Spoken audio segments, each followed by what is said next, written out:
Hi everyone, it's Katie from Paradise Falls family.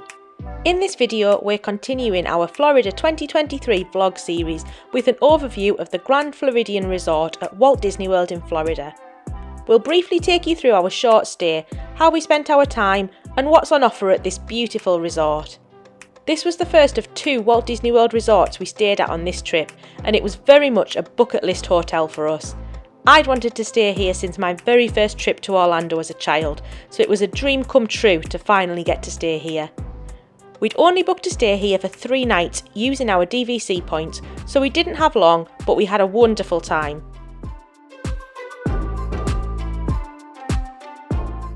We also fit in 2 days in theme parks while we were here, and we'll go into those days in separate vlogs, so make sure to subscribe so you can check out those in the coming weeks.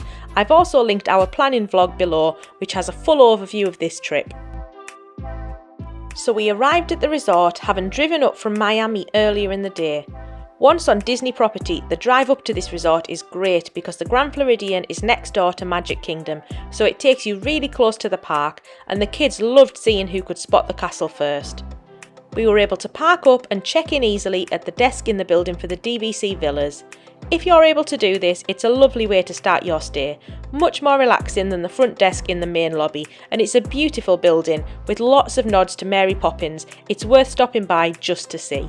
We've shown on a resort map here where to find the DVC Villa check-in desk. We've circled it in red. The map was given to us on check-in and the black markings show the walk from the car park to the DVC check-in to our room. We checked in just after 1 PM, and although we were a little early, they were still able to find a room for us. We were assigned room 9422 on the 4th floor of the Big Pine Key building, one of the recently renovated rooms.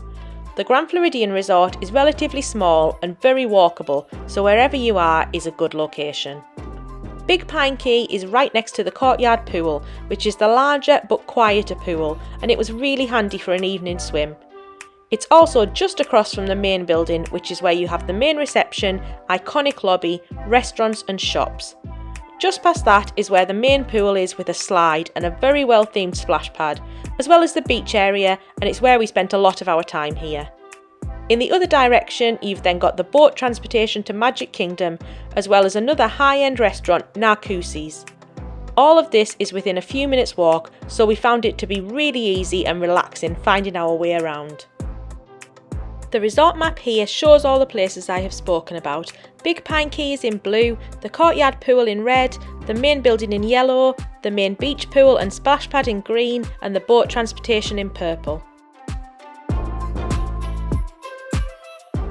The Grand Floridian is themed after a Victorian-era Floridian beach resort and is classed as a deluxe resort, and it's one of, if not the best, at Walt Disney World.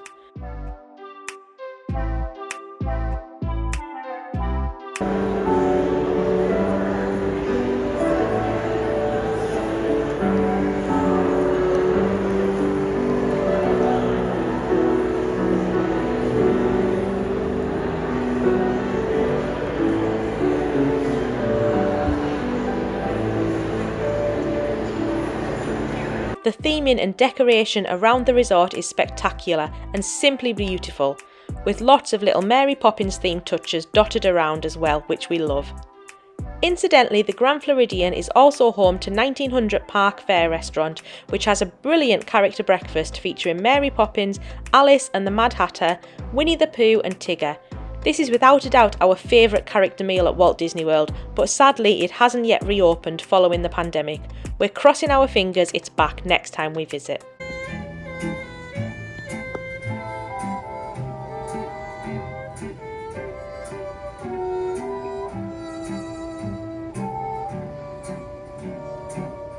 As I mentioned, our room was in the Big Pine Key building on the 4th floor.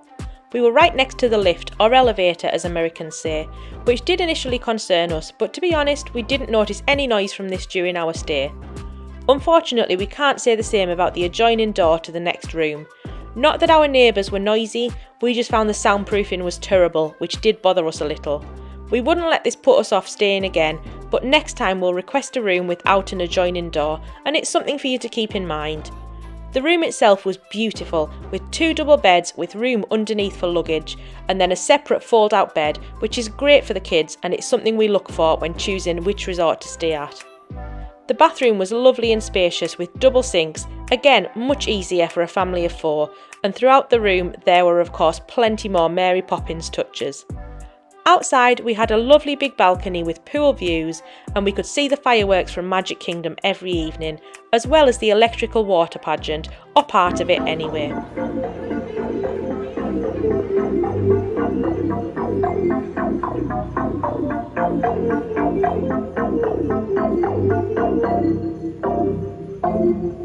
After getting settled in our room, Greg and the kids quickly unpacked while I drove the car to the Alamo desk at the Disney World Car Care Centre just a few minutes away to drop it off.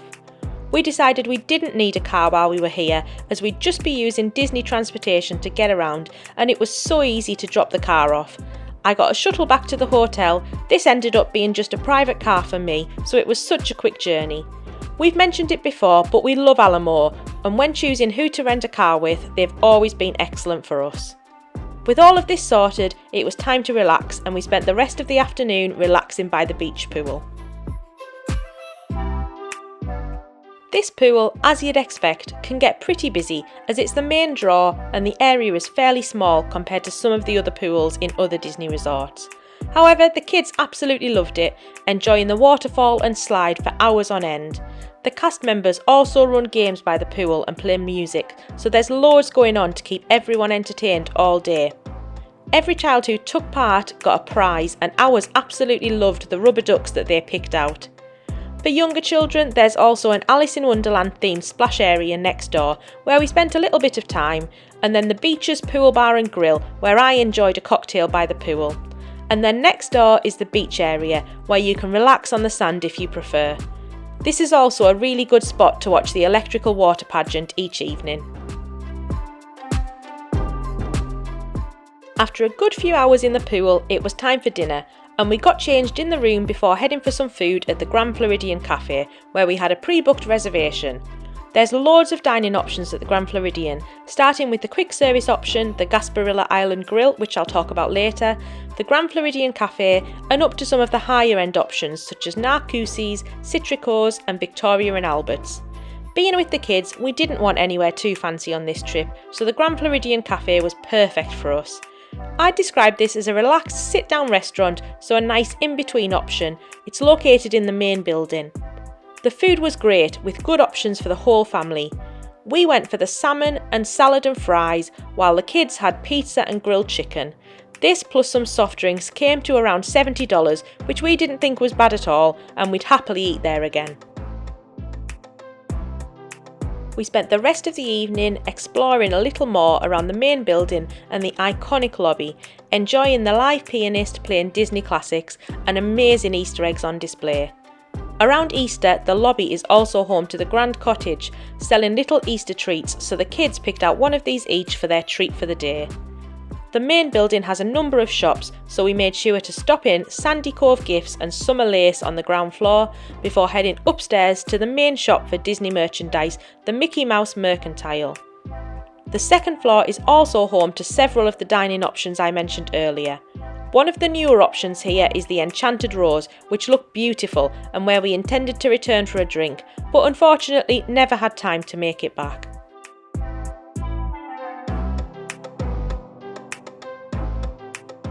To round out the day, we made one last stop at the fire pit next to the main pool to roast some marshmallows, which is now a tradition when we visit Walt Disney World and something the kids love to do. This is completely free and runs every evening and is a brilliant addition to each Disney resort. The next day was our first full park day of the trip, so we got an early night and we were up early ready to make the most of our day. One of the perks of staying in a DVC room is that it comes with a small kitchenette including a fridge, meaning we can enjoy our cereal in our room each morning. This makes things so much easier with the kids and we're able to take our time waking up and getting ready. The Grand Floridian is one of the monorail resorts along with the Polynesian and the Contemporary, so we hopped on the monorail which is located on the second floor of the main building, arriving at Magic Kingdom a bit before 8 AM.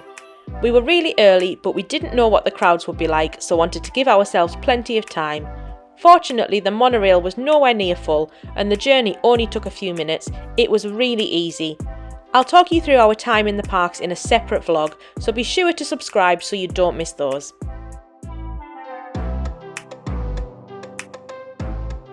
We spent a full day in the park, lasting until around 8 p.m. before our legs told us to stop for the day. Given that we weren't in a rush, we decided to take the boat back to the hotel. This probably took a little longer, as we did have to wait for the boat to arrive, but it was a nice relaxing way to head back after a really busy day. We timed it perfectly to see the sunset from the boat, which meant we had some stunning views. The boat starts at the Grand Floridian, and I believe it goes up to the Polynesian before heading back to the Magic Kingdom and then back to the Grand Floridian, so keep this in mind if you're doing the opposite journey, as we've been warned it could take quite a while. Another option for getting to the park is the walkway, which we're told is around a 15-minute walk. Unfortunately, this was closed while we were visiting, as they're renovating some of the rooms on the other side of the resort near to this path. After a busy, hot day, the kids were desperate to cool off, so we spent a bit of time having a swim in the courtyard pool, which was lovely, quiet and peaceful. Around 9 p.m, the fireworks in Magic Kingdom started, so we watched the first few minutes from the pool, and then made the decision to wander down to the dock to watch the rest of the show from there. This is a great way to see the fireworks without the crowds. We were able to stroll up in our swimwear, and you could see the castle and fireworks and hear the music, and it capped off a brilliant day.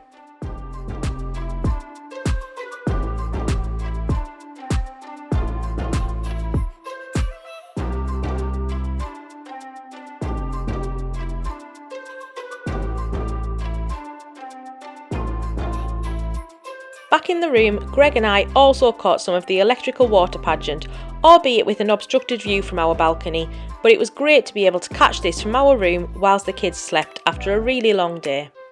The next day was another busy park day at Animal Kingdom.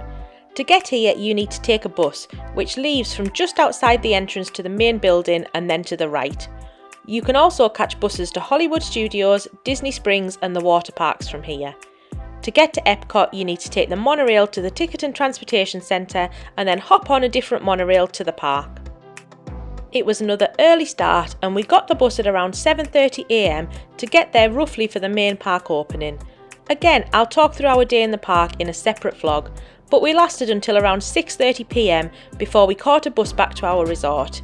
We headed straight for tea at the quick service Gasparilla Island Grill out back of the main building next to the arcade. This is a great option for a quick meal and was really reasonably priced at roughly around $50 for the four of us. Outside the grill is a small paved area, which is another great spot to watch the fireworks from in the evening. Eva and I decided to spend the rest of the evening relaxing in the room, while Greg and Finley headed back down to the main pool to cool off. They also made a quick stop at Movies Under the Stars, which is where they show a Disney movie on the big screen, usually near the pool. It was Tarzan that evening, but they only lasted 10 minutes before heading back to get some rest. Unfortunately, the next morning it was time to check out and move on to our next resort, the Beach Club. However, we had just enough time for one last trip to the main lobby. The kids were desperate to visit Basin White on the second floor, where they really enjoyed making their own bath salts, and we also couldn't resist a few more treats from the cottage down in the lobby. When transferring to another Disney resort, Disney will transfer your luggage for you. We'd asked Bell Services to collect our luggage from our room earlier that morning and told them where we were going, and then this was moved for us. This makes it so easy to switch between resorts, and we could carry on with our day as normal without the hassle of having to move our luggage. Before heading over to the Beach Club, we'd booked a late breakfast at Ohana at the Polynesian Resort nearby. It's possible to walk from the Grand Floridian to the Polynesian, but with the weather heating up, we decided to jump on the monorail around the lake to the resort. Ohana is usually one of our favourite character breakfasts, as you get to meet Lilo and Stitch, two of our favourites, as well as Pluto and Mickey Mouse. However, I've got to say on this occasion we weren't that impressed. We were early for our reservation, but they were around an hour late seating us, by which time they were winding down their breakfast service and we were all absolutely starving. We were rushed through a little bit, and with it being family style, and also with there being a few allergies in the group, we found it a bit chaotic, rushed and not particularly relaxing. On the plus side, the food was good, very tasty as usual, and the character meets were brilliant, particularly Stitch as always, so don't let our experience put you off. We'd hoped to spend a bit of time relaxing at the Polynesian with it being such a beautiful resort, but breakfast had massively overrun and it was now lunchtime, so we decided to head on over to the beach club to spend some time there instead. The kids got the usual free lays that they give out in the lobby, and it's a lovely touch when visiting the Polynesian resort. Then we hopped on the monorail to Magic Kingdom to get a bus over to the beach club. I'll talk more about our time at the beach club in a separate vlog, so look out for that in the coming weeks. So that was an overview of our time at Disney's Grand Floridian Resort, which we hope was fun and useful. We had an amazing time and really hope to stay here again in the future. Without a doubt, this is our favourite resort and we'd encourage you all to stay here if you ever get the opportunity. As we mentioned, we've got some upcoming videos in the next few weeks talking you through so much more of our trip, including our time in the parks and the cruise, so make sure to like and subscribe to catch this. In the meantime, if you've got any questions or tips about this resort or any aspect of our trip, then please let me know in the comments below. Thank you so much for watching.